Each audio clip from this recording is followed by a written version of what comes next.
So far, we've had no problems from most people. I think it was just the fact that it wasn't the right Chris Hemsworth. He doesn't sound Australian at all. This is the Citadel Cafe.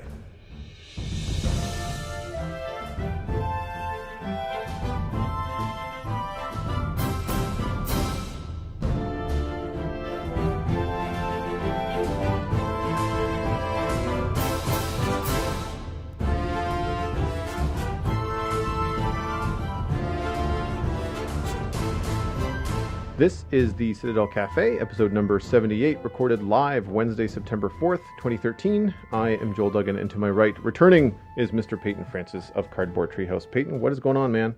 Hey, long lost friends, how is everyone doing tonight? It has been a while, sir. Yeah, work and life and work and life and life. Well, we had some life over the weekend, which was nice. Yeah. Absolutely. I will get into that in just a second. But joining us this evening is Mr. Chris Hemsworth. No, not the actor. It's not Thor. It's the graphic designer and the artist. And I guess what did you say? It was somewhat dormant Last Words webcomic. Yeah. Taking a bit of a break. You and I have had talks about this before, but there hasn't been an update for a while, but it's still, it's something I work on, and it's there. That's the nature of webcomics, man. I mean, you work on them when you can. They're, usually subsidized by other things, so that's how it rolls. But welcome to the show, man. It's good to finally have you on. Yeah, no, I'm really happy to be here. Thanks, guys, for inviting me on, and I'm pretty sure we probably lost half of the listenership, is that a word, when you said that I'm not the actor Chris Hemsworth, because everybody was like, wait a minute. Well, it's funny because when I was plugging this on Twitter earlier, I was like, and my buddy Chris Hemsworth is going to be here, and I thought, no, I can't do that because the internet will have a cow. Yeah. Well, I'm going to tell you guys that actually I get, and this is not a joke, I get about 6 new followers on Twitter a day just because they think that I'm the actor guy. How many of them are 23-year-old co-eds? All of them, and also I feel like some of them are robots, possibly. Oh, probably porn bots. Yeah, exactly.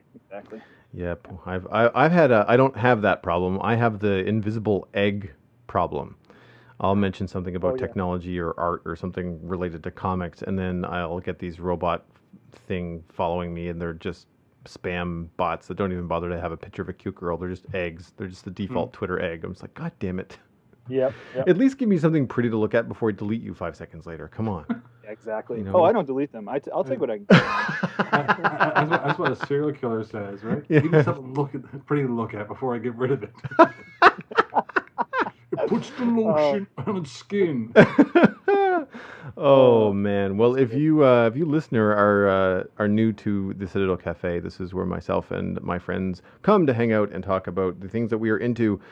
We gravitate towards geeky sci-fi stuff, but we're not myopic. If it's a website, if it is a book or a television show or movie, we'll certainly let you know if we think it's cool. We will also let you know if we think it's crap, which is actually part of the fun.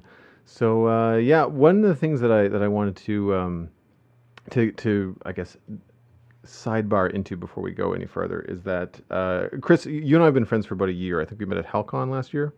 Yeah. Yeah. It's been a year. Wow, it's been that long. I mean, where it's your first time on the show, I wanted you to give have an opportunity to tell everybody what it is that you do. Sure. Yeah. Well, I do stuff. I guess I'm a graphic. I'm a graphic designer. I get. You know what? Actually, I've been thinking about that. Like, I think I prefer to think of it as like graphic artist, because I don't know. It's kind of weird to get into the semantics of it, but when people think graphic design, they think advertisements and text logos and stuff like that. And you do a lot of illustration as well. Well, yeah, there's like a fusion, I guess, a little bit of illustration into there. But like, for me, I'm kind of that weird zone where I think you made the comment one time when you said, like, looking at Last Word stuff, for example, that it sort of leans a bit more toward the designy look than it does the illustrative look. Like, you guys are, hardcore illustrators where you've got like great line control and all that stuff.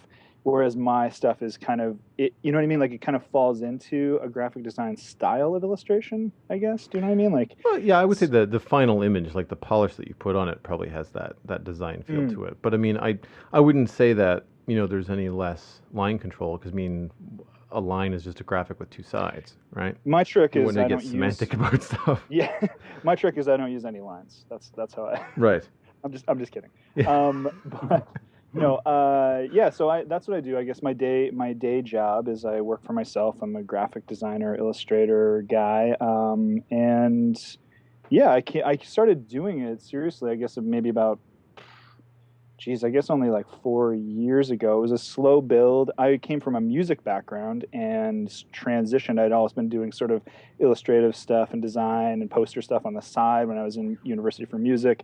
And then it just was one of those things where it hit me like, I love music. Like I'm a classically trained guitarist, but I don't want to do that with my life. You know what I mean? So it's one of those epiphany things. And then I just started slowly trying to get going doing this graphic design stuff on my own. But it was a slow build, and I had to do guitar lessons on the side and everything to sort of facilitate that. But yeah, it's just I look at it as like it's just still going. Like I'm still just sort of trying to keep pushing forward and constantly learning all that stuff.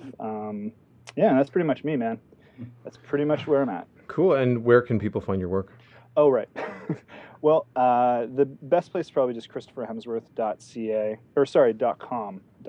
Actually, either one will take you to the same place, but christopherhemsworth.com will have all of the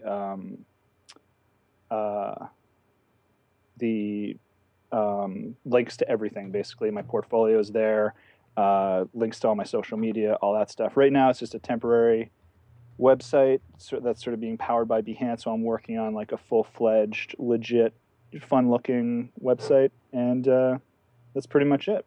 Cool. And any particular projects that you've been working on lately that have deserved some media attention? Well, I mean, probably the biggest, coolest thing is the Heritage Minutes poster series, which you and I have talked pretty extensively about on our hangout times. But that's going along finally, pretty full steam right now. It was kind of one of those weird things. Like it started as a passion project, and it was just a thing. Like I said, you know what? I love these minutes. Like maybe I could just do like an iconic poster series of these somehow. I did the first one, which was the Vince Coleman Halifax explosion one. I've got to save the people on that train. Mm-hmm. And I did that, and I sort of put it out onto the internet. And then what happened was they caught wind of it at Historica Dominion, which is actually changing now to be Historica Canada. And they caught wind of it and said, "Hey, we love this. Would you want to, can we commission a series from you?" And so, of course, I was like, "Wow, that's really great. Yeah, I'd love to do that." So what ended up happening is they said, "Well, here's the deal. We did a survey across Canada. We figured out like a really like hardcore extensive survey where they brought in like a third party and found all this research and statistics. But basically, they determined the top 10 favorite minutes from across Canada. So then they said, how about those? Like we'll do like a limited edition series of 10 that will be those. So it's all sort of the ones that we probably most know, like the basketball one, the Superman one, John McCrae, Laura Secord. So I won't list them all, but anyway.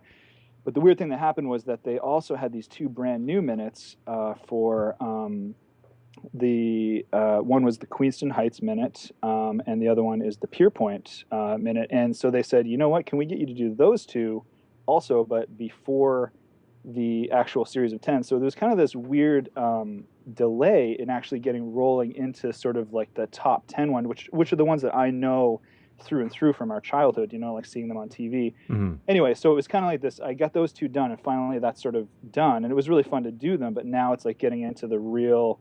So I just submitted the sketches for all the ideas for the rest of the remaining 8 or 9, actually 9, because I'm doing 11 total for the real series, like the original series of them. Anyway, so that's me going on about that, but it's cool. A really fun project. Yeah, it's a really cool project.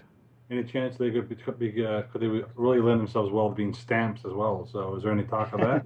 It's funny you should say that, Peyton, because in my original proposal to them, I mocked up stamps and also trading cards so that they could just see, like, we could repurpose this imagery so that, like it could be repurposed for a lot of different things. But yeah, so it's funny you should say that, because I did pitch that idea at them, and they liked the idea. It's sort of, they said that it's one of those things like they've got to go through Canada Post, and there's like a whole bunch of hoops you have to kind of go through, I think, to get a stamp sort of commissioned or accepted, but they still like the idea, and I do too. That would be, I mean, that would be incredible. Like, I can't imagine to have like a piece of your art on a stamp.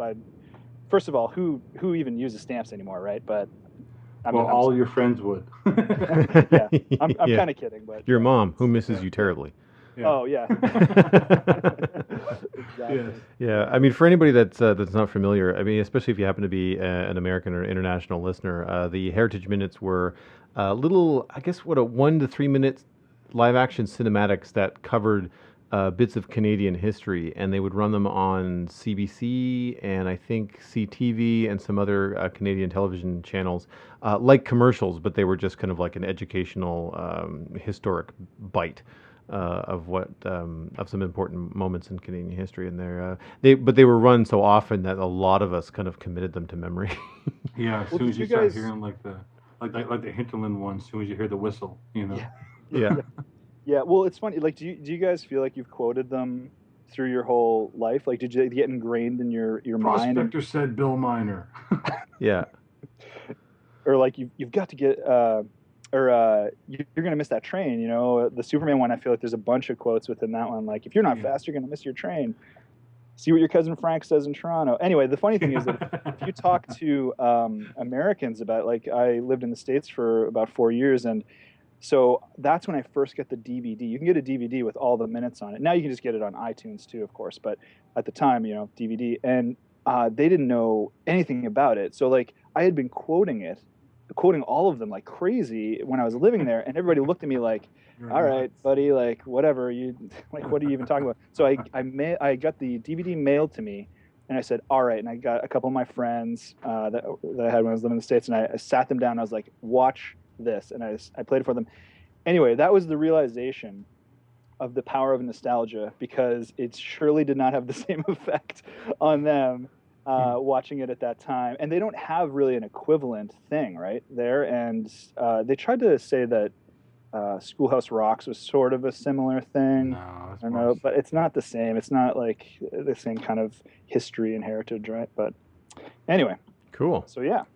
Well, we unplugged this weekend, and Peyton and I are probably going to share some of our what have we been up to stories, because I had a much needed break with. The cell phone was on me, but it was off most of the time. Mm-hmm. So for Labor Day weekend, Jocelyn and I went over to Peyton and Lee's to hang out for a little bit. We had a nice dinner on Sunday night, and then we spent the entire very rainy Monday holiday here with Peyton and, millimeters of rain and his wife. And we went for a walk in the park. Wow. In the rain? I took our beach umbrella, which is basically like a deck umbrella. Yeah. Like, picture any patio table where you're, like, you know, sharing beer with friends, and there's a giant umbrella to keep the sun off of you. Mm-hmm. That's what Peyton had over his shoulder. You all laughed, but we were all dry. It was both hilarious and practical, and you could see people walking by us laughing at Peyton and cursing him at the same time because these people were soaked. Yeah. You know. I mean, that's kind of brilliant, actually. To do. I mean, it'd be huge. Like, you'd be perfectly dry, right? Well, it was I mean, 4 foot in diameter, so we could all stand underneath it. Yeah. Yeah. My wife is like, we don't want to take that. I'm like, we're going to take that. Yeah. Yeah. I mean, because most times when my wife says we're not going to take that, is because she doesn't want to carry it, and I know she's not going to be carrying it, and I will. I'm like, don't worry about it. I'm the one packing the stuff around, right? So, you know, the pack mule husband. What about the wind? Did the wind try to, like, you know? No, we were sheltered in the trees and stuff, but at a couple points it was like a torrent coming down, and we were bone dry. Like, I was able to put it over the edge of the car, and we were all standing like with the door open in the car, and not a drop of rain getting in the car. And my 3-year-old thought it was hilarious, and he had his little umbrella there that he kept sticking into people and breaking and stuff. So. Wow. I was victim. It was nice to go in the park, and it was nice to get out of the basement, you know, cave. And it was nice to see, I took some pictures for painting reference and stuff like that just with my iPhone, but everything, I mean, it's the end of summer, so, I mean, everything is just so green because we tend to get a lot of rain here in Halifax, but with that much rain coming down, like, every plant and every fern and tree was just super, super saturated and green, so I got some really nice pictures and stuff like that. The light was nice and flat as well. Mm-hmm. Yeah, no, there's lots of detail and stuff like that, and I mean, it was fun to watch Ewan see squirrels and try to process what to do next. Yes, like, kill it or catch it Yeah. or run away. Or run away. Yeah, well, one of them got really territorial because, of course, in Shuby, there's all these places where you can feed the squirrels, and there's benches that are full of seeds and stuff like that. And Ewan would, of course, go right up to the benches, and the squirrels would be just like, "Get away from my dinner! Get away!" That's why when I go for a walk in the woods, I always carry a driver. Or Peyton, the animal you're lover kind of sick and amongst twisted, us. Peyton, and I've come to realize that about you. And Yeah, I who's really the serial if killer you- now, bitch? if it moves, eat it. Yeah, if it's too dumb to run away. See, squirrels are pretty smart. They're a lot faster than people. Cows, not so much. Although Yeah, there's a great trick if you're ever stuck in the woods for catching squirrels, is you put a stick on about a 45-degree angle from the ground to the tree, and you put like a snare from the 3 snares on the stick going from the bottom, circling over the top like a number 9, and the squirrel runs up and then gets caught and hangs itself, and then the next squirrel runs up, gets caught and hangs itself on the next one, and then you got enough for a stew. I think 3 or 4 of them. So like I'm starting to get the feeling that you legit have actually caught and eaten squirrels. No, I've never eaten a squirrel. No. Oh, okay. No. You had me thinking you did. Newfoundlanders just know this stuff. Oh, Well, okay. survival training and all that stuff. Yeah. When you're a kid. When you have to grow up to be a cadets and zombie all that killer. stuff. I've shot them with 12 gauges. What's It's left? hard to find them after. Yeah. Anyway, we won't get into that. No, but I'm a little sad that that summer's over. I mean, I'm usually at this point of the year, I'm just exhausted from my apartment being 8,000 degrees, but I've had an air conditioner this year. So I am a little bummed that things are going to start to get rainy and cold and, for all intents and purposes, miserable in Halifax for the next couple of months until it starts to snow and it becomes a little bit cleaner.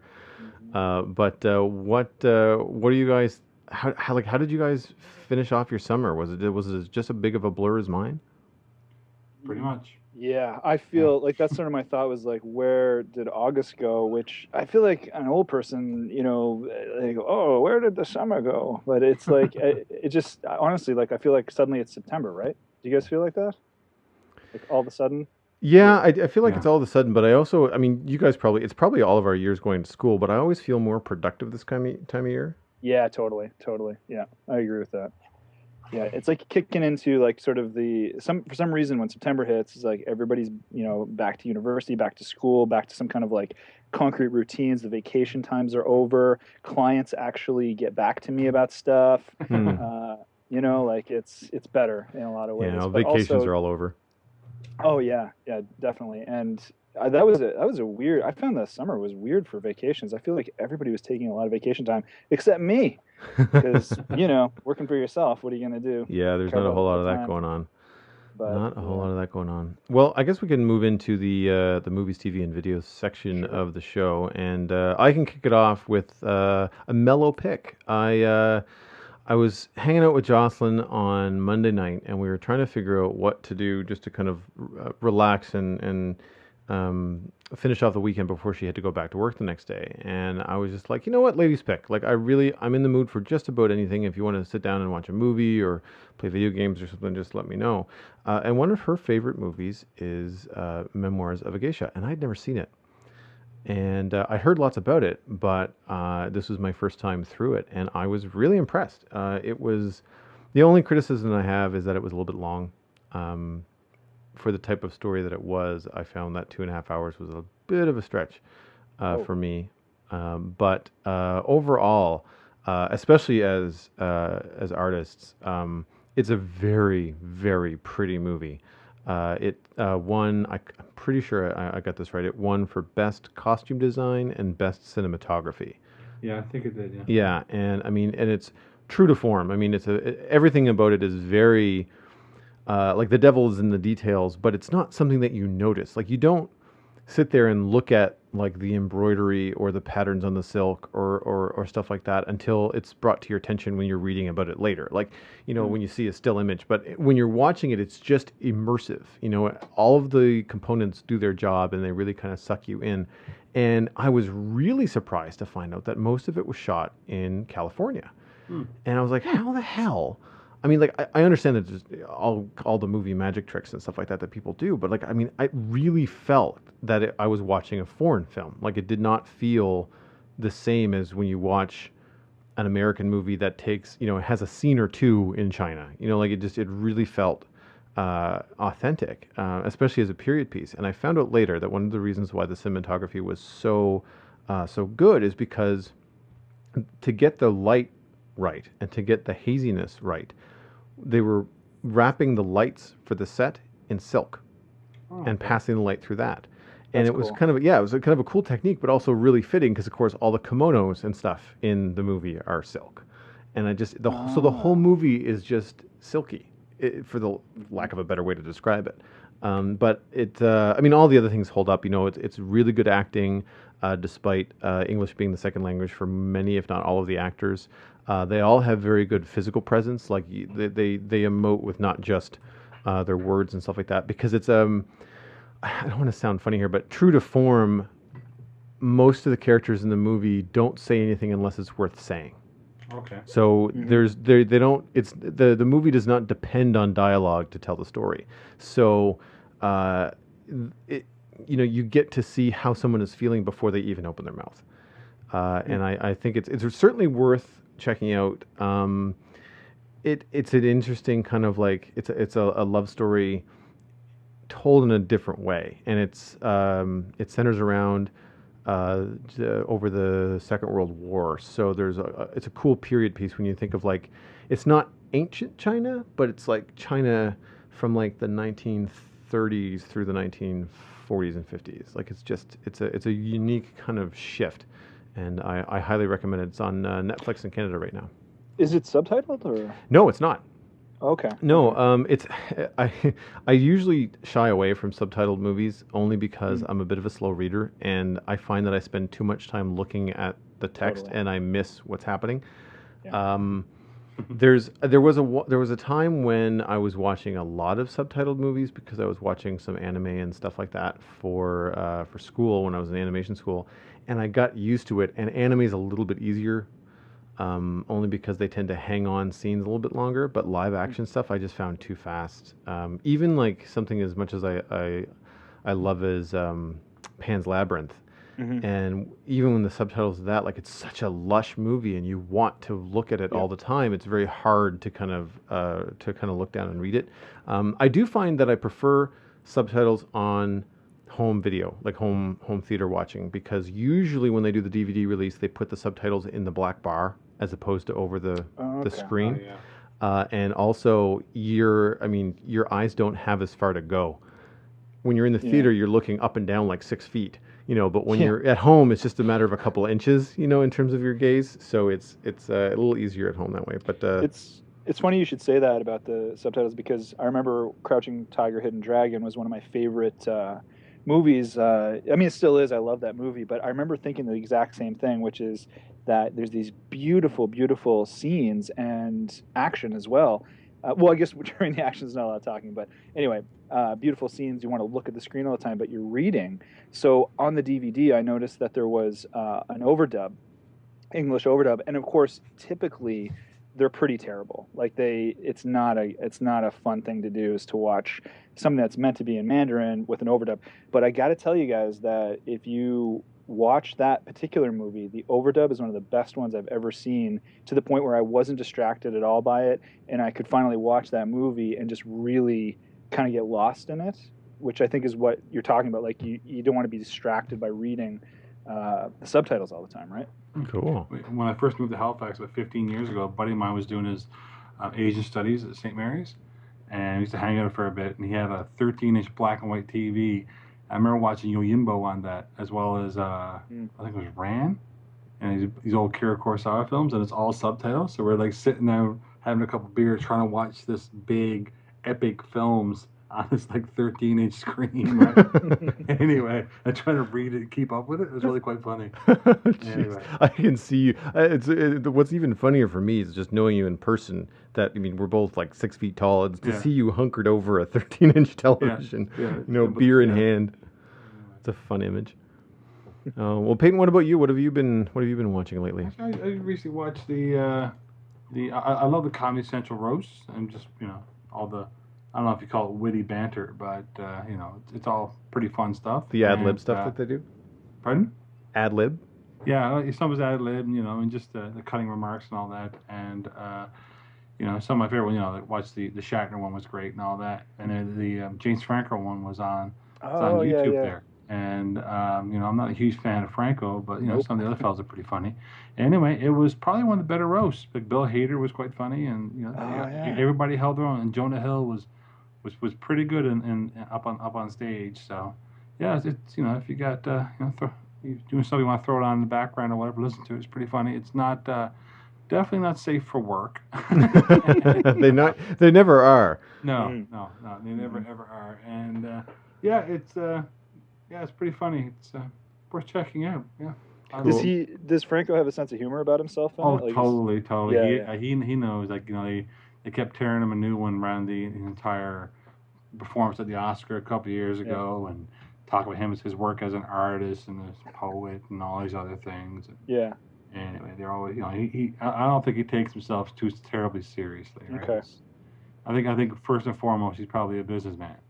Like he had a thing on, I'm not sure it was Kickstarter, or he sold art from an art gallery that only existed in your imagination. Someone actually paid like 10 or 15 grand for a piece of artwork that didn't exist.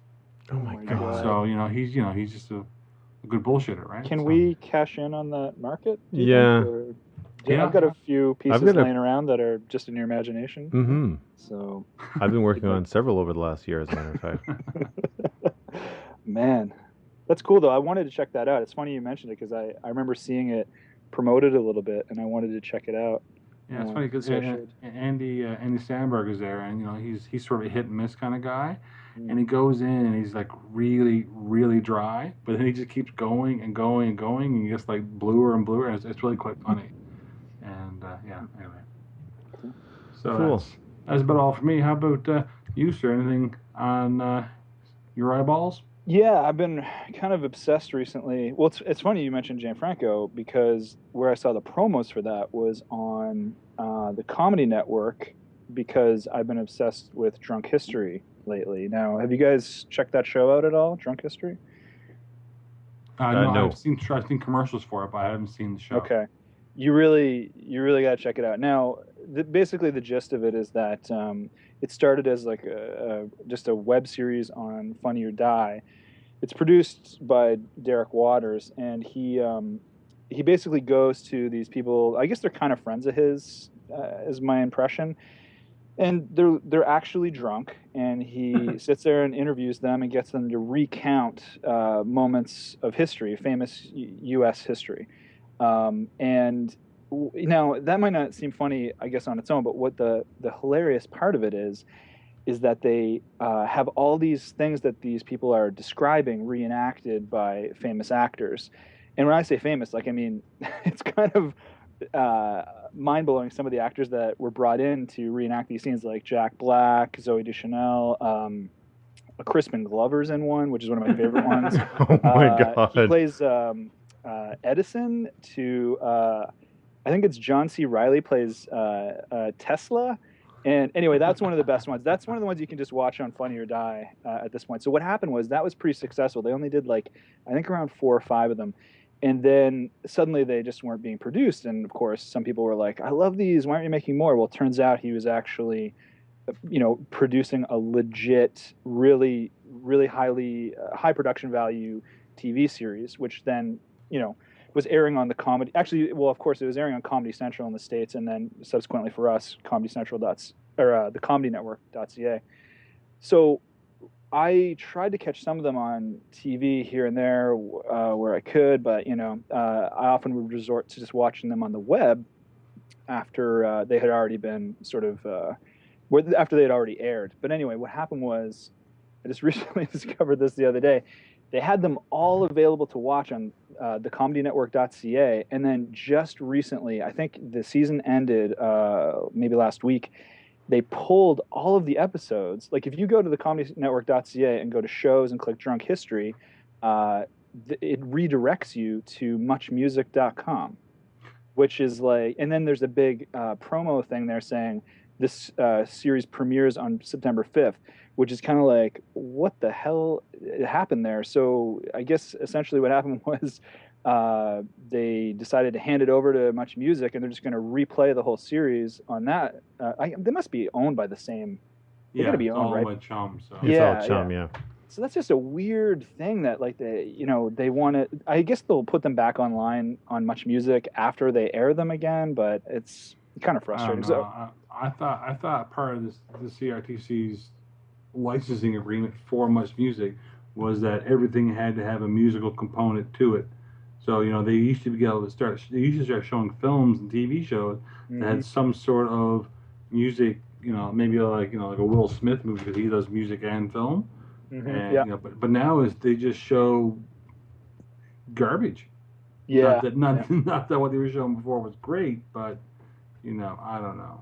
So, just without like spending too much time on the fact that I was baffled by the fact that I wanted to promote and say like, yeah, go watch them yourselves. Now, I will say this, if you're a resourceful person, there are other ways that you might be able to watch them.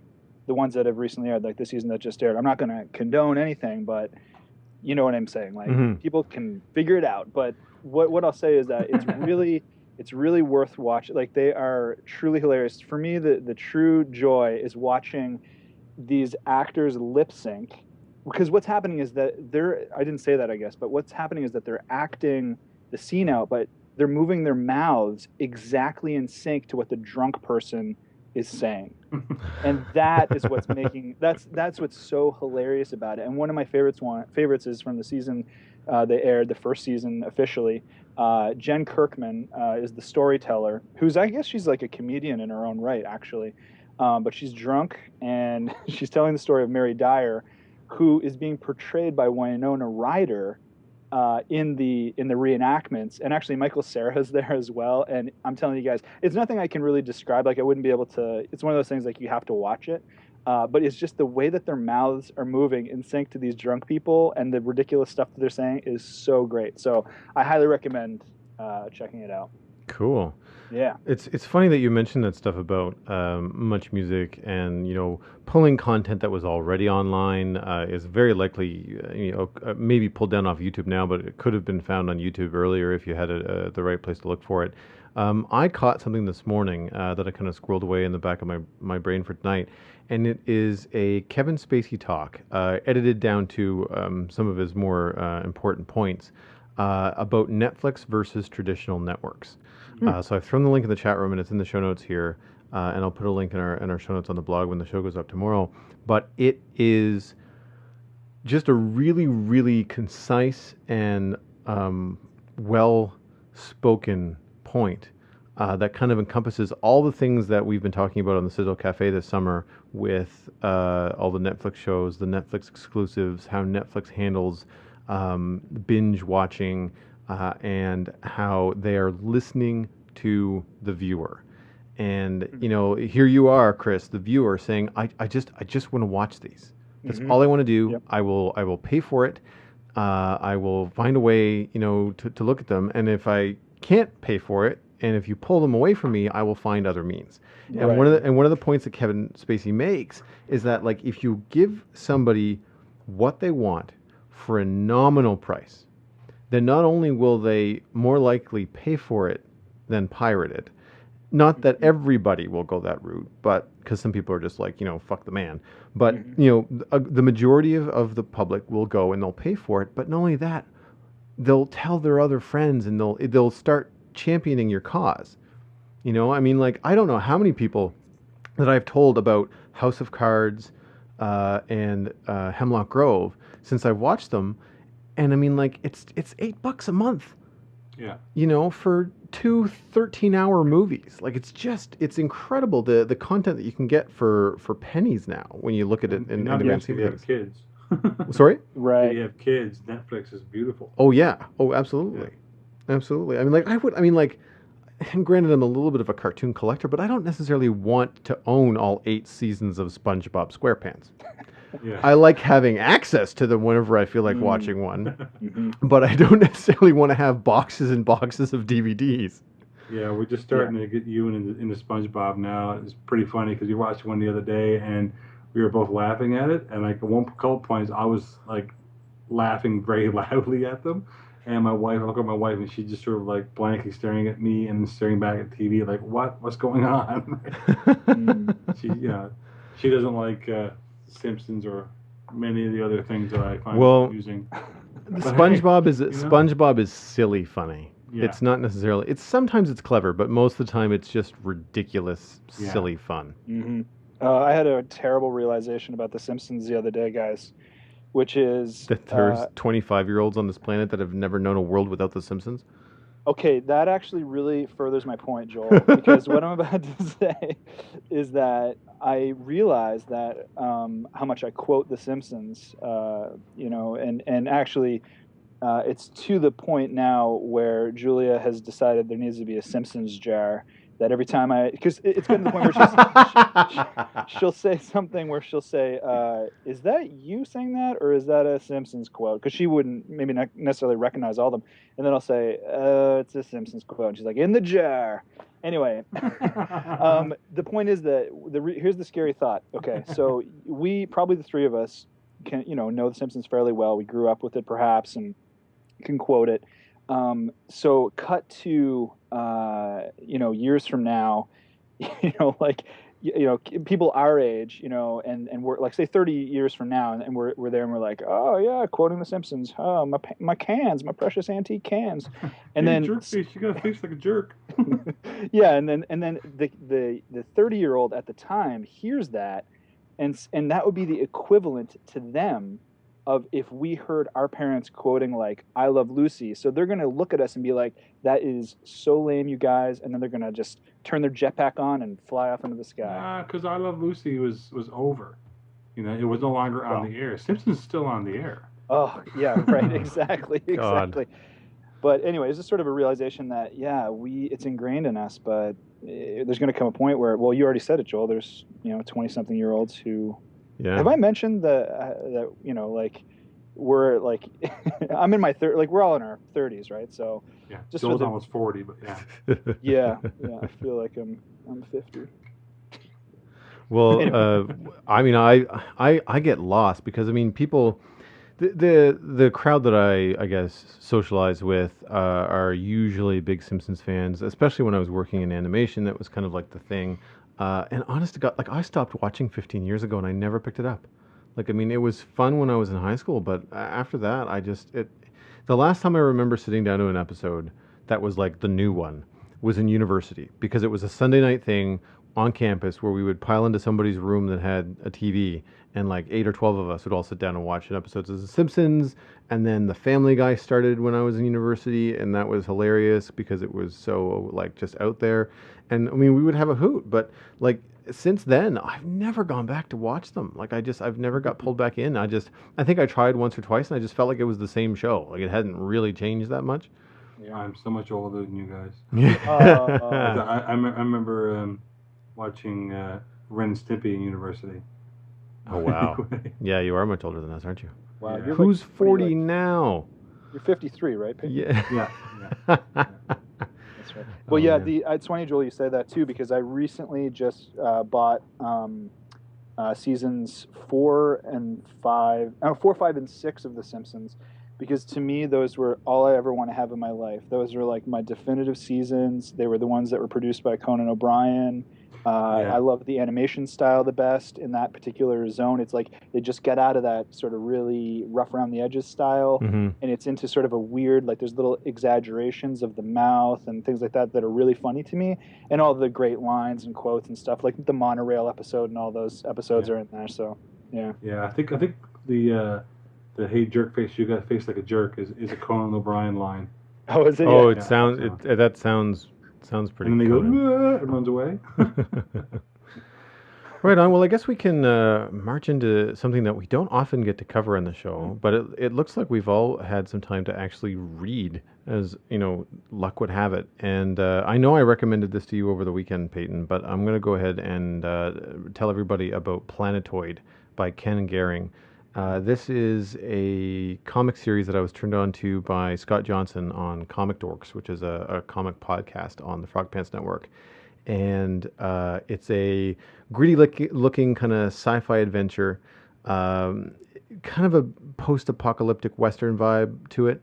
But the premise and the setup, without spoiling too much, because it's fun to read, through for the first time, is that there's a planet that has a weird magnetic field that shuts down anything that comes near it, and pulls in a bunch of space junk too. So you can imagine the perils, in this kind of neck of the universe. And there's a guy that ends up on this planet, and then he's there for the first time, and he's trying to figure out a way off the planet. And through the first book, you kind of get a little bit of his backstory, where he's from, and what his motivations are going to be to try to get off the planet. And I normally am a pretty what's the word? I'm a picky reader when it comes to writing and art and all that kind of stuff. And I have to say, Gehring both writes, draws, inks, colors, like he does everything. And it is a really high quality product for one person to do all that. And the first issue is free. So if you're interested at all, I picked up on Comixology. You can dive through the first issue for nothing, and the series continues for only $1.99 a piece, whereas most new comics are $2 or $3.99.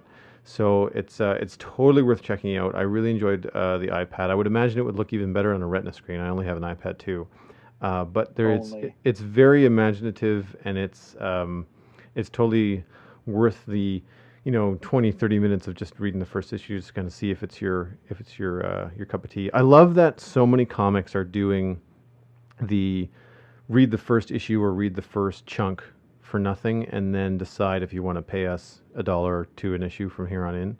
It's a great way for people to get their feet wet.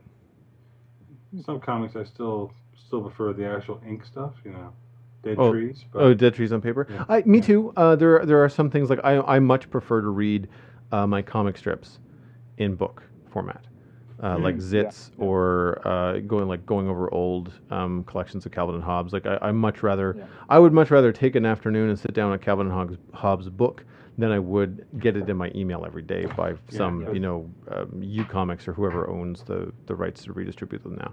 Like I much prefer paper for that kind of stuff, but I've never really been huge into comic books and superheroes and stuff like that. So I find it really difficult, when it's like, well, here's, issue number 53. It's like, well, crap. Like, where do I start? Where does it end? Is there even an end? Like, it's something that has become a bit of a stepping stone for me, or a hurdle for me to get into something. However, I did notice that there have been more single runs on Comixology, and Comixology will also let you know up front, like, this is an 8-issue series, this is a 3-issue series, or there are currently 6 trades available of this. So if you read the first couple issues and you like it, you can spend $10 for 12 or 14, or not 12, for 6 or 8 issues and save, in the long run. If you know that you want to read big chunks of story, you can do that. And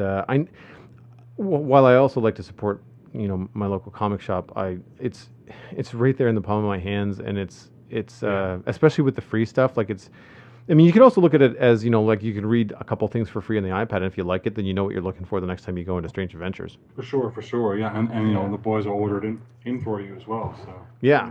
It's funny. Like, growing up in rural Newfoundland, there was no access to any comics anywhere, and my father used to drive transport trucks. So he was always bringing home comic books from all over the place. So I'm 8 years old reading, Heavy Metal magazine, right? It was awesome. He obviously didn't read it first. Or if he did, he didn't care. I'm like, oh, that's cool. And he had I think he had the entire run of the original Conan series. Oh, wow. Like the Marvel Conans, and then he had them all in a 2-cube box, and Basil flooded, and he had to throw them all out because they all got ruined. But he also he had other boxes of comics. So I have a big 2-cube box back home at my mother's place full of old 10-cent Marvel Toon ones with the Thing and Incredible Hulk and Iron Fist and all those. And it was so much fun to sit down with those piled all over the floor. And those are readers; none of them are in bags, right? And you read through them. But the worst part was, he would have like a 6-issue run, and then he missed like 3 issues and pick it up again. I'm like, what happened? But I'm looking forward to when my son's older, like saying, okay, now we're going to start your education and sit down and like, here's this book. You need to read this book before you read this book, right? And it's going to be there's something that Strange Adventures is doing here in Dartmouth at their downtown location, and that is grabbing the story runs from older issues. Like I'm talking, like they look like they're probably even from the 80s or early 90s, and for the better part of $13 to $15, you can buy a stack of comics that's like Infinite Crisis, all of it. Nice. I mean, we're talking like 3 inches of not trades, but of monthlies that have just all been collected, organized for your reading pleasure. They're probably even stacked in the right order. Nice. So including like crossovers and stuff like that. Like it's very tempting, when you're like, wow, that's everything. Like I don't have to worry about missing the story or finding something or realizing that the one I want is actually a $50 collectible or some other crazy stuff. Like it's really cool what they're doing. I haven't. I don't know. I get paralyzed with like, well, I've heard all this stuff. Which one's good? Like I don't know. Yeah. I'd like to get into more. But I mean, when I was into comics, I was 12 or 14. I was buying them from the flea market on Sundays here, and which is just a way to kind of like save the tax sort of thing. And I was reading a lot of like Top Cow stuff. So it was like Cyberforce and Stormwatch. They're actually giving away Cyberforce on Comixology. I'm reading it right now. Yeah, they relaunched the series. And they've redrawn them and did a Kickstarter to get funding to make them, and they give away the issues. Yeah, they're really, really cool. I think that might be the ones that I saw were for sale. I think you're talking about like there's a mini series where they did like a reimagining of it, which is still very compelling. It's still really cool. But there's something that I mean, and it's told really, really well. But there's something about comic books where they tend to jump around in time a lot. Like 1 minute you're looking at the potential future, and then they have to say, they go back and they say, okay, well, that was all what the person was thinking while they were running down the road or something like that. And there are some comics that do it well, and there are some comics that don't. And I like to pride myself as a decent visual storyteller. So when I, was reading the reimagining of the Cyberforce, the first issue, there's a point where I really had to flip back and forth a couple times between a few pages before I could figure out what was going on, because they just didn't quite explain what was happening. It's like, well, wait a minute. Didn't they just die? How are they alive again? Like, and what was happening was like you were inside someone's vision, and they just really didn't visually communicate to you clearly that this wasn't happening now. This was happening or potentially happening down the line. I mean, I like that they don't smack you in the face with like 6 months earlier or anything like that, like they do in a lot of drama TV shows. But there was a few holes that had me a little bit paralyzed in that kind of stuff. And that's the kind of thing where I don't necessarily mind if it gets a little campy and have to have like that little box that just narrates and says, this is happening. Meanwhile, across the city or some stuff like that. Like I don't mind that. But the art is fantastic, and it's a grittier kind of reimagining of the Cyberforce characters. I mean, you still recognize them, but they look hard done by. The cybernetic implants are not all 1990s and shiny. There's a lot of muck happening and rejecting implants and stuff like that, but they're worth checking out too. So what have you guys been reading?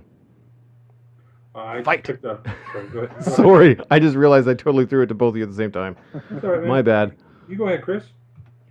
Okay. Well, it's funny. You made me now want to talk about comics, but I'm not going to do it because I'm really psyched on this one book that I do want to talk about. But just a quick note about the comic thing is that, I recently have been feeling huge regret for the fact that somewhere along the line over the years, I somehow let slip out of my hands all these great comics that now I'm really, really wanting to get my hands on to reread them, particularly the original Dark Phoenix saga from Marvel. I had that. It was like a compiled graphic novel and had this great cover art, which now you can't seem to get that version. So I'm gonna have to head down to Strange Adventures and see what they might be able to dig up or find or order in or something. But anyways, that's all I'm gonna say about comics, even though it's tempting to keep going on it. But this one book I'm reading right now it's called Packing for Mars, and it's by Mary Roach. It was recommended to me actually by Joey Camo, who is the writer and co-creator of A Softer World, the webcomic, who I believe is in the chat room still. Yes. And he recommended it to me a while ago, and I actually have just been recently rereading it because it's one of those books that you definitely can reread it. It's what it is basically. Mary Roach has done a couple of different books that are basically hilarious insights into sort of these unexpected things. In this particular case, it's into the space program and everything to do with NASA that we never really were privy to as the public, which is what makes it extremely interesting. So basically, I'm going to give just two examples just to get the point across, but you have to keep in mind that she's interviewing all these people that were affiliated with the space program and so on and so forth, astronauts, people that have been in space, and so on and so forth, researchers. But it's the way she writes about it is it's a really easy read and it's really enjoyable. She's just very comedic in her writing. Anyway, but what's even on top of that, even more that kind of gets its hooks into you is these crazy things that she reveals that you just had no idea about. So one great example is basically it's the whole premise of the book is sort of going through the history of the space program a little bit and leading up to the fact that they're trying to prep astronauts for the ability to travel to Mars.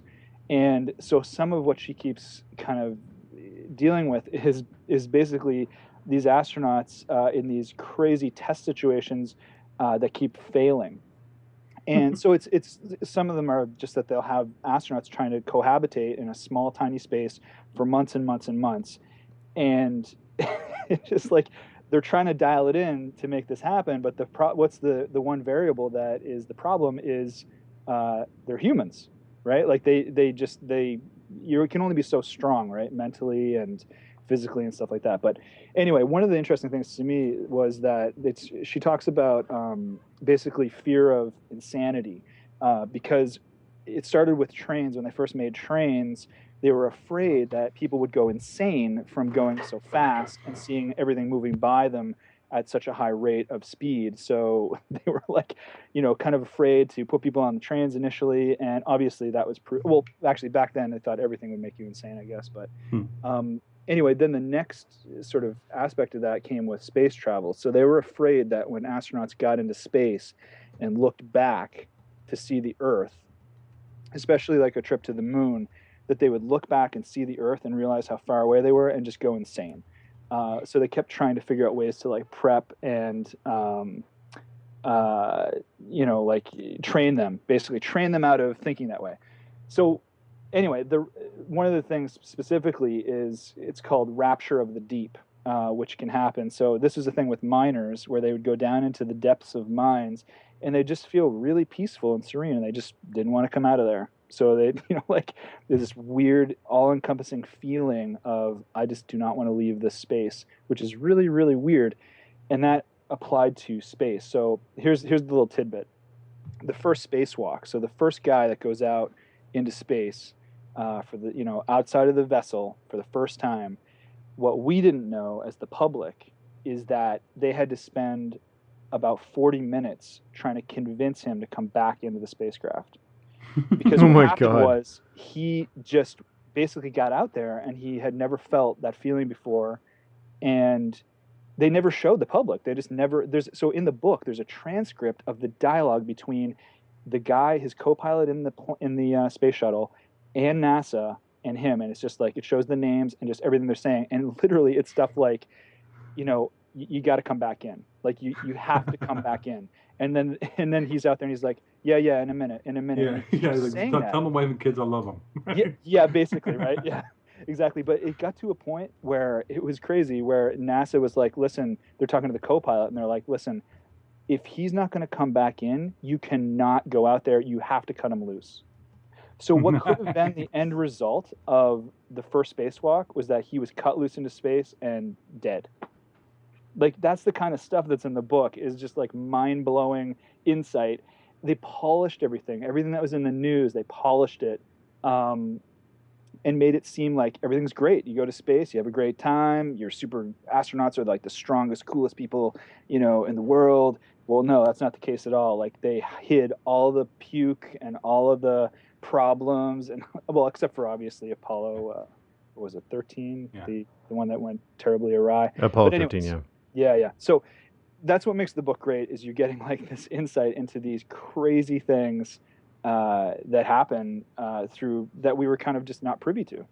Sorry, did you say they actually cut that guy loose? No. They NASA were going said, to. If you can't convince him to come back in, then you're going to have to cut him loose. Nice. But they brought him in. Everything was fine. And I wonder if did they do any prep work to say, just in case you run into ET, here's what you do? I'm not sure about that, but probably they prepped them for any. They thought they were prepping them, but how can you prep for alien encounters, right? That would be a really funny prank to pull if you're like a really high up person at NASA and you're putting everybody and prepping everybody for this first venture into space, and you're just kind of giving them a packet of Reese's Pieces, and they're like, what is this for? and you just look at them like, you've seen the movie, right? Oh man, Peyton, what about you, man? What have you been reading? Oh, not a whole lot lately. Other than I saw some list on I got this Flipboard thing on my iPad, and on one of the things they're talking about, like some of the stranger comics or whatever out there, and one of them they listed was The Punisher Kills the Marvel Universe. So I found it on Comixology for like $2 or $3, and I picked it up, and it's like, I think it's like 90s or thereabouts. Anyway, but it's funny because it's like one of those what if. Yeah, it's a 1995 one-shot comic written by Garth Ennis. Anyway, the idea is that Punisher's a cop, and instead of the mob killing his family's on a picnic in Central Park, and there's this big superhero event that happens there, and his family gets killed. So he rolls up on the scene, he's all pissed, so he shoots and kills Cyclops in the face. Oh my God! And then they go send him off to jail, and then he escapes. He's actually some people have him, broken into jail, and these are a bunch of people who are all like super rich, but they've all been damaged by aftermath or collateral damage from superhero events. So they charge him with killing all the superheroes and all the villains. So it's pretty messed up. So it's a 1990s one shot. It's an interesting little read. Sometimes those one shots that they do just because they can are kind of fun. Yeah. So at one point, he goes over and he kills Dr. Doom and takes all of his weapons and he starts killing everybody off, right? So. Jeez. Yeah. Yeah, it's fun. It's fun to see people that are not so married to canon that they can have some fun with stuff. Like I was recently browsing around on DeviantArt, and there's a character designer there that I noticed, and as an exercise, he was basically doing a smash up of Marvel and DC. Okay. So it was Captain Krypton, and it was Captain America and Superman combined into one superhero. Nice. Spider-Bat. The joking Goblin was the Joker and the Goblin smashed together, and some of them were fantastic, like Venom and Bane. I was trying to think about the other stuff that Shazam and there was one other person. Shazam. No, wait a minute. Shazam and Thor. Yeah, it's Shazam. Yeah. Shazam, because Shazam. Not Shazam. It's Captain Marvel is his name. Yeah. Captain Marvel and Thor, and it was just called the Thunder God. He couldn't come up with anything, so he just called it the Thunder God. But there's a lot of really clever designs. Oh yeah, Doc Ock and Mr. Freeze. Yeah, Sweet. Yeah. No, there was some really, really cool stuff in there, and it was nice to see someone that wasn't like pushing up their glasses, going, "Well, actually, when you draw Wolverine in the 1990s, he's supposed to be blah blah blah blah blah."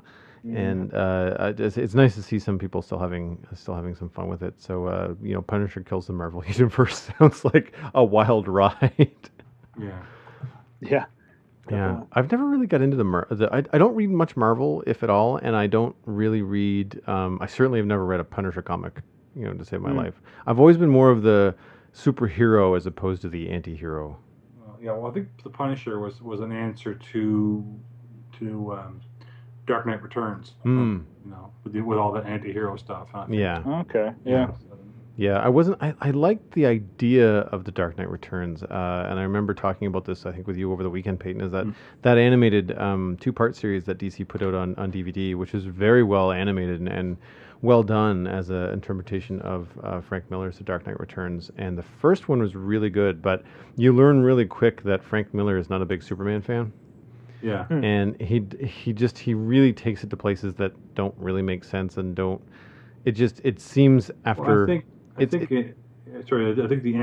the Reagan era, when it was written in the 80s, it may have been a good, Maybe it just doesn't hold up.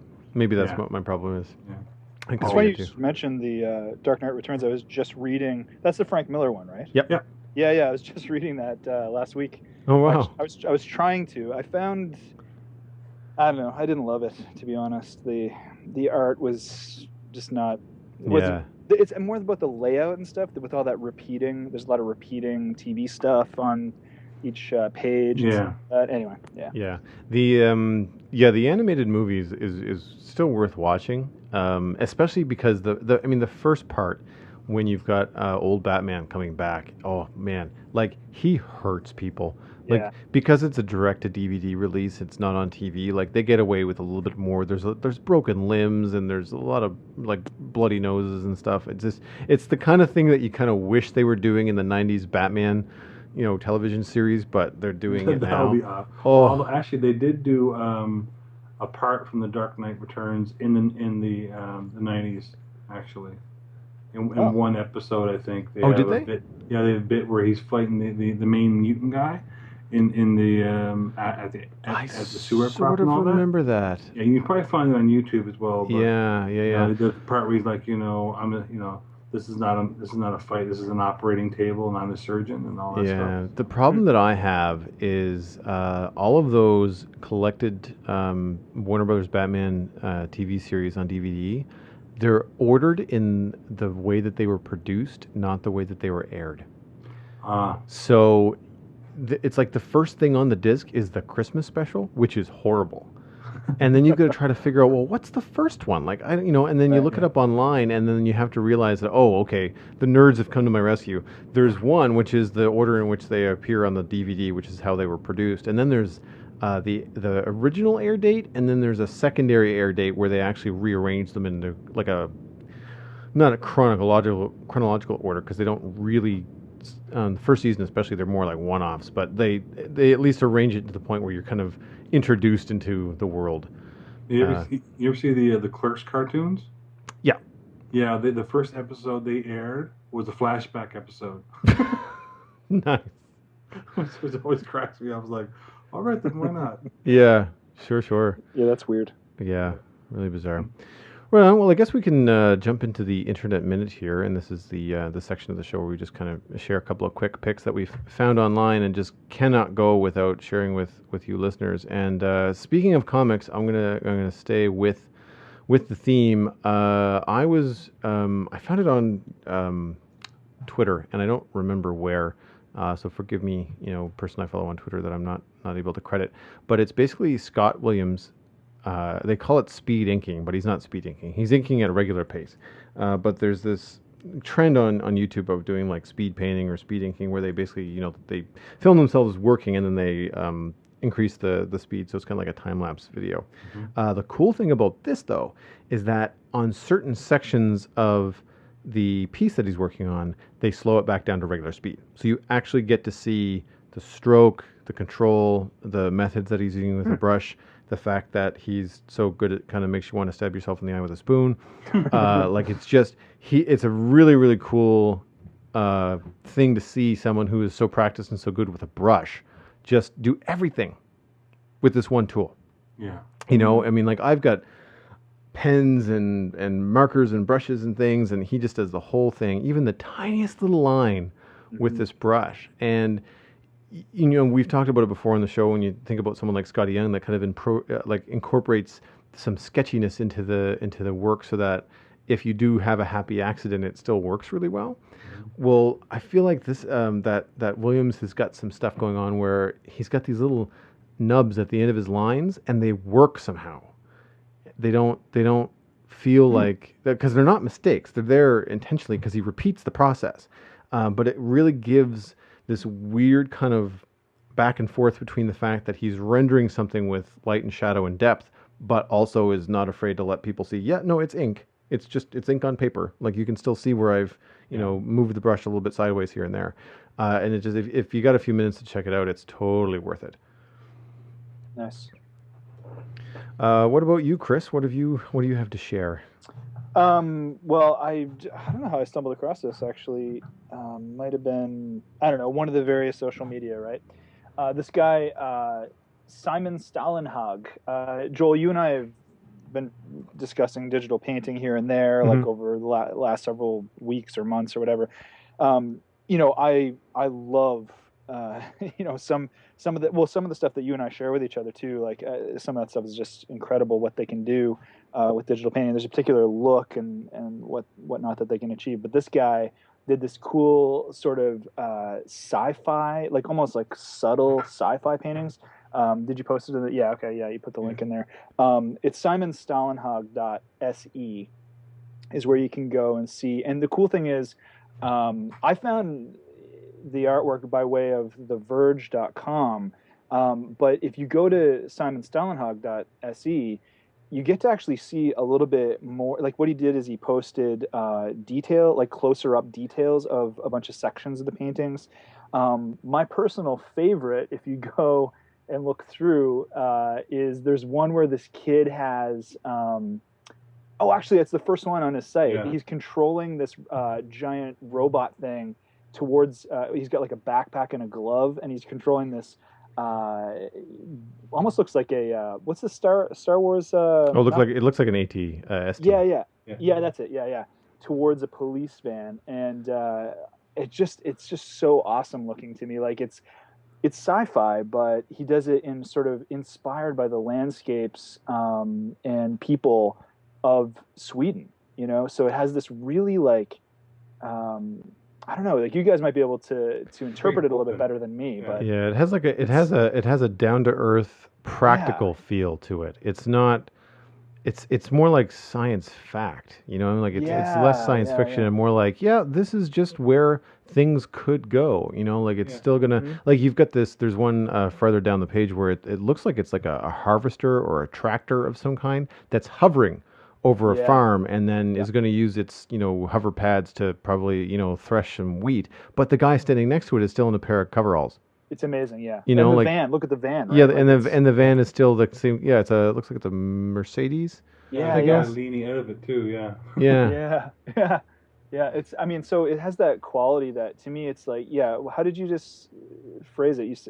Like science fact. It's very practical. It's not really out there. It's like not everything is. There are some things that are quite shiny and have like glowing lights on them, but they look more like power towers or something. They don't look like they're the average Joe has a walker to survey his the land, or to hunt, or I don't know what the kid's doing. The kid looks like he's getting in trouble with the cops, but there's a little mischief happening there. But it's like, but at the same time, it's like, well, what do boys do when they're 5 and they're on the farm and they have a remote control robot? They get into trouble with the police. Is what they do. The brother's like, hey man, you need to stop that. I'm telling mom.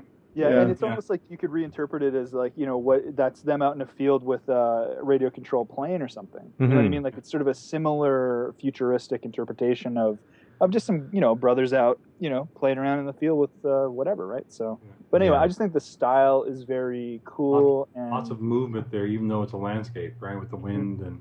Oh, yeah. Yeah, no, and they're not, and he's also not afraid to hide his brush strokes either. Exactly. which is cool. And its color palette is great. Like yesterday, you and was talking about trains with snowplows. So we ended up watching some videos on YouTube, and we found this really funny one of this old, probably train from the 40s, probably still running from somewhere in like, Siberia or something like that. And the color palette is very similar to this green little train trolley car thing that he's got painted there.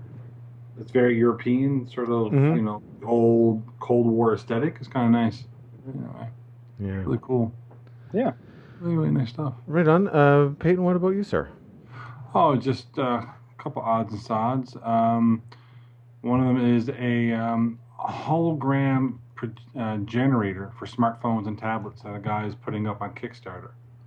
And what's next? Kind of neat. It's it's like, oh, that's neat, and at the same time you're like, it's not going to work. But but I guess the idea is that he has four sort of semi-transparent pyramid glass thing. You put your tablet on top of it, and then you have a video playing, and the video is broken into 4 triangles on your tablet. So when you look down at it from each angle, a different video is playing on the glass. So when you pan around it, it looks like this thing's hovering in the center. Anyway. Yeah. So, it's kind of neat. It's like one of the first steps forward towards, holograms, right? But, okay, yeah. I see what you mean now. Interesting. Well, I mean, he's got 19 days to go, and he's halfway to his goal almost. Yeah, so that's kind of cool, right? He's looking to get $58,000, and anyway, they've got some neat little things there. I can see it being effective for. They also have different displays, so it's not just for your iPad. You also have other tablet displays, stuff like that.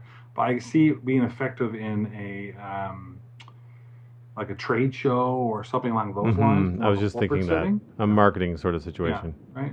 Whoa! If you scroll down on that Kickstarter page to the one that's the Z, that's cool. That is really cool. Like you get a really big plane of vision for the hologram there. Yeah, so it's pretty neat, right? And it shows you on the 3 sides, and they got a 4 side, and they got stuff you can download. But if you're good with 3D programs, you could probably do your own things on there as well, right? So, yeah. Well, once you know how the mechanics of it all work, prototype stuff on it. But it's. I mean, if I was to guess without having time to watch the video live, I would say that's probably just math and reflections. Yeah. And how depending on where you sit, how it looks. It's cool to see that kind of stuff making progress, because you could see this. On a larger scale at a trade show where the pyramid is, 30 feet tall. Yeah. And then the projector at the top would be, making things appear in the middle of the pyramid. And, it'd be interesting. Yeah. So there's that, and then the last pick I have is just this quick little clip of you've seen those like raptor. Like dinosaur costumes that they have kicking around, right? Yes. The guy's wearing it anyway. So they've got this poor university walking in, Holly minding his business. All these people come run screaming by who are part of the prank, and then this guy comes around the corner in this full like raptor costume, and this guy loses his mind trying to get away. Oh yeah. I did see this. Yeah, I saw this. The brilliant part is that I guess his legs are painted the exact same color of the wall or something. Yeah. Because when he turns, you can't. And all you're looking at is the face, right? So. Yeah. And there's another video you can follow afterwards with a young girl in the same sort of thing, and she's like lying on the floor in a ball, and the thing's like nipping at her ankles, and she's just losing her mind crying, right? Oh no. Incredible costume, like so simple, but like from a distance, oh my god. Yeah. There's a thing in Australia at one of the museums there, and they had all these dinosaurs, same sort of idea. And one was like a T-Rex, and they had a bunch of raptors there. And there's like kids in the museum running for their lives, right? So anyway, I'm sure there's lots of other things on the internet that we could, lose our way in. Oh man, that's a good pick though. That had me laughing over my morning coffee one day. I meant to show Jocelyn when she got home, but I forgot. Yeah, that's it's one of those things where you just the misdirection is what sells it. Yeah. Crazy. Well, that brings us nicely and neatly to the end of another episode of the Citadel Cafe. As I mentioned at the top of the show, we record live every Wednesday night at 8 p.m. Eastern on joelduggan.com/live.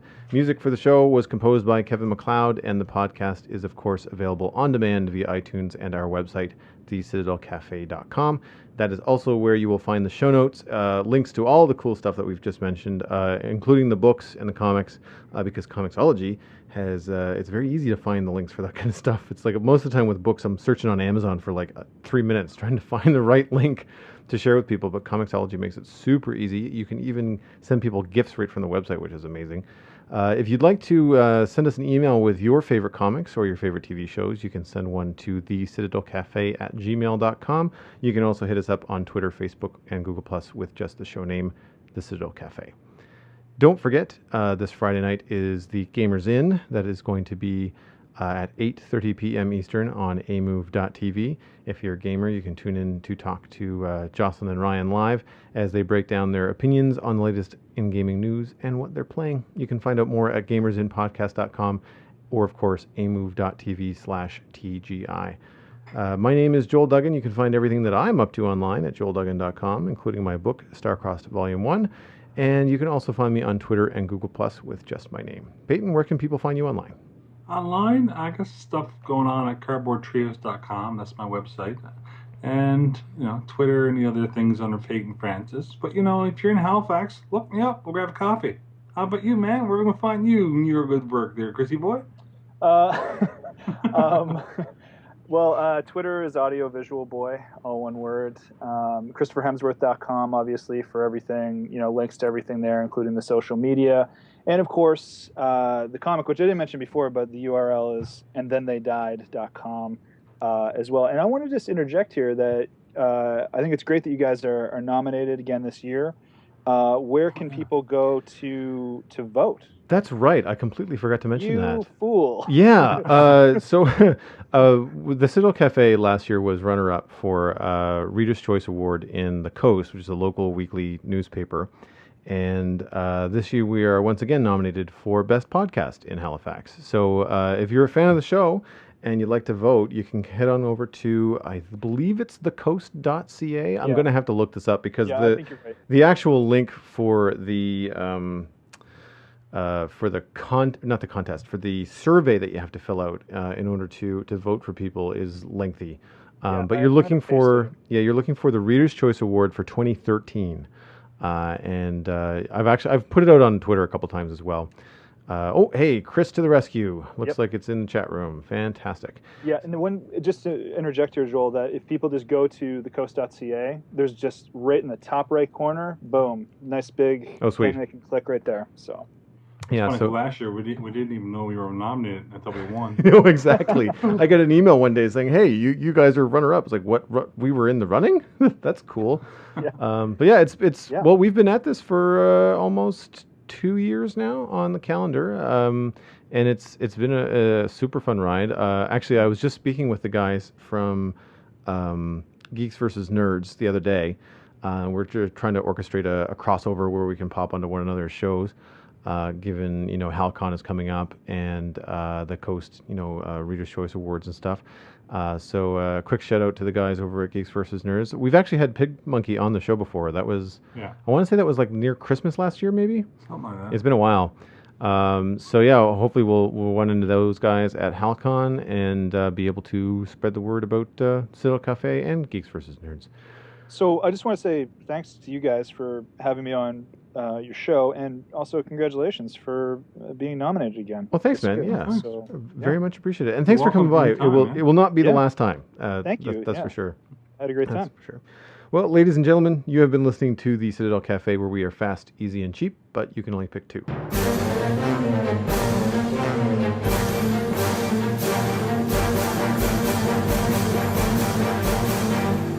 Speaking of last minute stuff, though, shoehorning it in there, did you guys see that Kevin Spacey talk? No, I've seen the links and a bunch of people talking about it. I haven't watched it yet. It's not long. It's only like 4 or 5 minutes because they didn't do the whole speech. I'd like to see the whole speech. Well, it's neat because that'll be an interesting counterpoint to George Lucas and Spielberg recently was saying that essentially film's dead, Mm. and that like, you know, like Lincoln was really close to being an HBO film because the idea of people seeing it in the theaters might not happen. If it wasn't Spielberg, it would have become an HBO film. And they're talking Holy about how like cow. down the road, movie ticket prices are going to be like $50 for movie tickets, stuff like that. Just to kind of keep stuff afloat, yeah. Wow. Yeah, that's ridiculous. I just put that in my browser there. I'm gonna watch that for sure because I think that's an interesting point that it sounds like he's making. And because you said it kind of in the show, Joel, like people, like they're gonna get pissed off. Like if you don't give me what I like, that drunk history thing, that is ridiculous. Like you had it online and you took it all down and you're moving it over to Much Music. Eventually, like people just get pissed off and go download it. Like Yeah. And here's the thing: the people that are constantly out there are making sure to upload that stuff as torrents because they aren't going to have it. Like they're just like, I'm going to make sure that people have access to this because that's the way it should be. You know? Mm-hmm. Yeah. You guys, I think I mentioned this to you a while ago, Joel, but have you seen the Patton Oswalt Just for Laughs commencement thing a couple years ago? You told me about it, but I haven't seen it yet. No. We're checking. He opens the festival up with this big like press conference talk sort of thing to all the comedians there and everyone else, and he presents it in the form of two letters. One is to the creatives, and one is to the gatekeepers. Huh. And basically, he's saying, to you new and upcoming, creatives, good on you, keep doing the Twitter thing, your YouTube channel's hilarious. Just keep doing what you're doing. And he's talking about these watershed moments where, like when all these comedians back in the 80s and 90s, they all honed their 5 minutes to get on Carson. And when Carson gave you a little pat on the back saying, good job, you got your TV show. And that was their career path. But when Carson stopped, everybody, this entire generation of comedians are like, well, then I guess I'm done. And they stopped. And we're sort of in this position now with Twitter, and that, things are changing and all the old ways of making it are all falling apart. And then in this other letter to the gatekeepers, he's like, we don't need you. We'll work with you because we want to work with you and because we like what you've done in the past. And he's talking about things like, Louis C.K. and all that, right? We're checking in. Yeah, I just found it on YouTube. I again put in my browser to watch. It's so it's Patton Oswalt's letter to both sides just for last festival keynote address. Yeah. What is it, like 30 minutes? No. It is 20 minutes. Cool. So like 10 minutes per letter probably. Yeah, and it's funny stuff too, right? Yeah. Well, the thing that I admire about most, if not all comedians, whether they show it or not, is that they're all stupid smart. Mm-hmm. Like even if they're acting a fool, like it's calculated and all the guys who are actually all the not guys, by guys I mean all the professionals, all the people doing it. Mm-hmm. People who have reached a level of success, they've been chasing that for 20 years. Mm-hmm. Louis C.K. is not an overnight sensation. He went 15 years with the same 1 hour bit that sucked. Right? Yeah. And then one day he talks. He does a great bit talking at George Carlin's funeral, and he talks about how listening to an NPR interview with George Carlin basically changed the entire trajectory of his career.